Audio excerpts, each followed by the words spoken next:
Remember when starting a fire didn't require a background check? Yeah, me neither anymore. So let's talk about my recent descent into what I can only describe as match-related madness.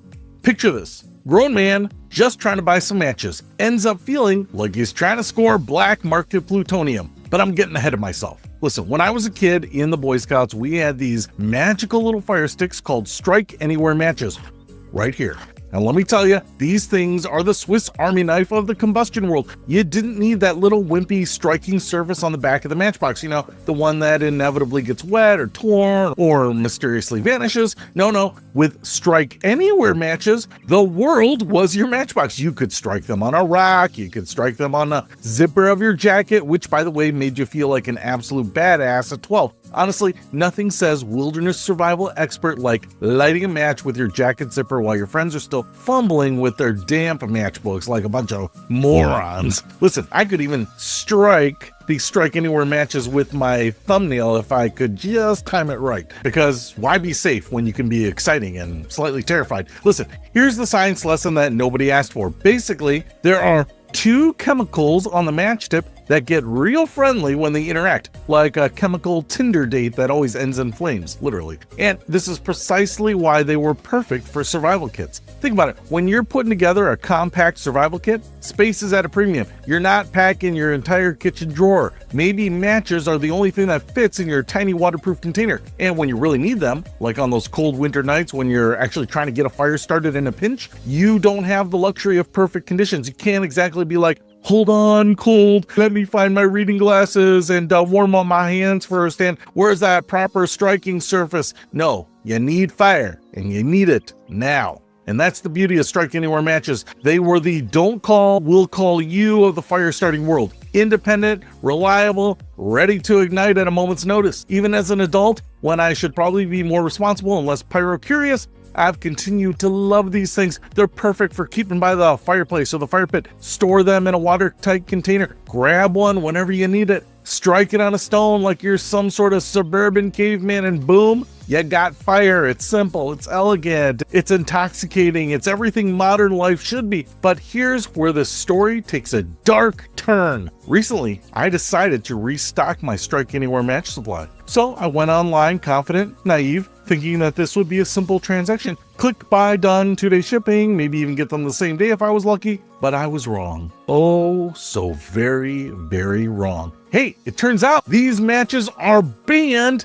in many places, most places in fact. And even when they're technically legal, they're harder to find than a politician who keeps their promises. You literally cannot ship these matches. You can't ship the matches, period. The same postal system that will deliver you a crate of fireworks, a samurai sword, and a live tarantula to your doorstep draws the line at these little innocent fire sticks. When I finally found some at Ace Hardware and placed an order, I actually had to physically go in the store, show my ID to pick them up. My ID for matches. I felt like I was picking up a controlled substance. The last time I voted, they needed less information from me. The cashier looked at me like I was about to go start the Great Chicago Fire, but I wasn't. I was just buying matches. And depending on where you live, you might not have access to Strike Anywhere matches at all. And if you do manage to find them, congratulations, you get to jump through hoops like a trained circus poodle. So here's my question for you. Have you ever tried to buy something totally innocent and ended up feeling like a criminal like I did that day? Drop your story in the comment. I want to hear about it.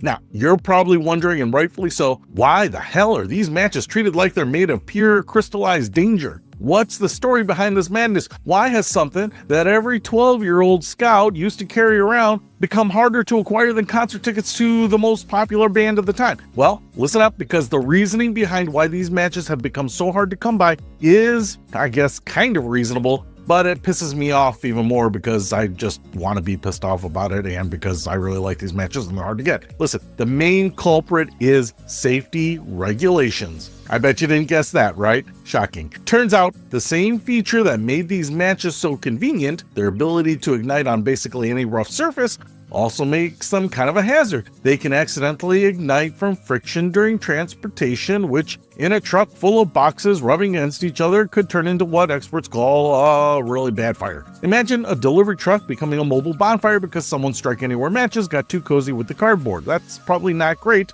but let me throw out there, I bought a whole crate of these things when I found out they're hard to get, and they've never spontaneously combusted on me. Then there's the whole accidental ignition thing in general. Kids finding them, people storing them improperly, matches going off in pockets. I don't know what other situations could happen. Sounds like a cartoon, but you realize that involves real fire on real pants and real genitalia getting singed, and suddenly there's an emergency room trip, and then all of a sudden some sob stories, and then a law named after somebody. The U.S. Department of Transportation classified these as hazardous materials, which is why they can't be shipped. They fall under the same restrictions as other items that could spontaneously combust. Internationally, different countries have different rules, but many have either banned them outright or made them so difficult to obtain that you might as well be applying for a mortgage. There's also been concern about them being used for arson, because apparently when criminals want to burn something down, they reach for the most traceable, old school method possible instead of, 100 other easier ways to start a fire,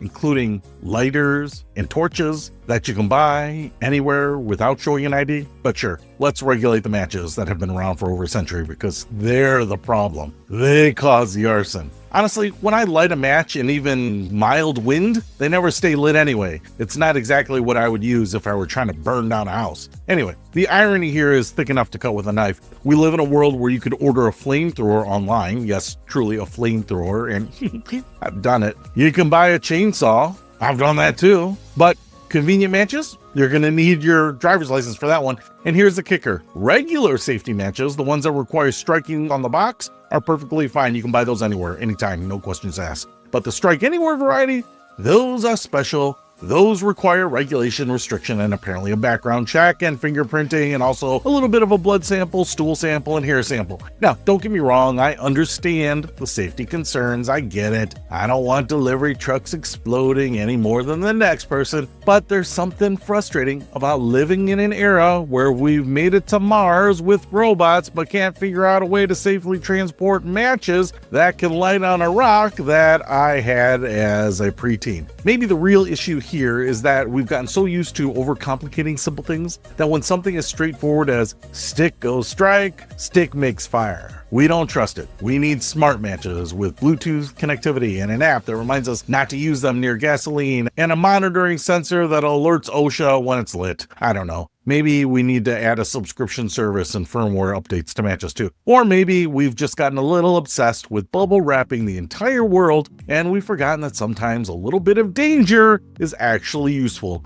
Like when you're freezing your ass off in the woods and need to start a fire before you lose your feeling in your extremities or your important bits. And here's another question for you. Do you think we've gone too far with safety regulations, or are you saying things are just fine and maybe we need to actually dial it up a notch? I don't know. You tell me. Look, I'm not advocating for reckless abandon. I'm not saying that we should hand out strike anywhere matches on Halloween. I am saying that actually some of the trick-or-treaters might actually like them. But I'm just saying there's something sad about the fact that a perfectly useful tool that helped generations of people learn outdoor skills and self-reliance have now been relegated to the too risky for modern society pile. Meanwhile, we've got teenagers eating Tide Pods and people giving themselves concussions for internet clout. But let's focus our regulatory energy on matches. I think that makes perfect sense. Hey, here's the worst part. I don't even think most people know this happened. Strike Anywhere matches have quietly faded from store shelves, and nobody noticed because we've all got lighters and electric igniters and apps and Fresnel magnifying glasses that can all start fires if you get things right. But honestly, I feel like we've lost something useful, something simple, something that represented a tiny bit of independence and capability. And we barely registered the loss. So what's the takeaway here? Is it that progress sometimes means losing things we took for granted? That safety and convenience are always at odds? That I should probably just invest in a good lighter and stop complaining like an old man yelling at clouds? Maybe. Or maybe it's that we should pay attention to the small things we lose along the way because they add up. Today it's strike anywhere matches. Tomorrow they might not let you use your cell phone on an airplane. Oh, I'm just kidding. You lost that right a long time ago. Tomorrow, it's going to be something else. It's going to be that thing you love, but it might just be a little too dangerous. No one might have gotten hurt, But who knows? Maybe states like California will make 16-year-olds sit in booster seats. There's probably some ridiculous thing that will come along just like that. Listen, the reality is I'm probably just bitter because I had to show my ID to buy matches like I was a teenager trying to purchase a gun. Either way, if you've got striking rare matches in your home right now, hold on to them. You're sitting on a gold mine, my friend, or at least rare matches. And if anyone from the match industry is listening, and I highly doubt you are, maybe it's time for Strike Anywhere Match 2.0. All the convenience, none of the accidental fires, the technology out there probably exists. Someone could probably make it happen.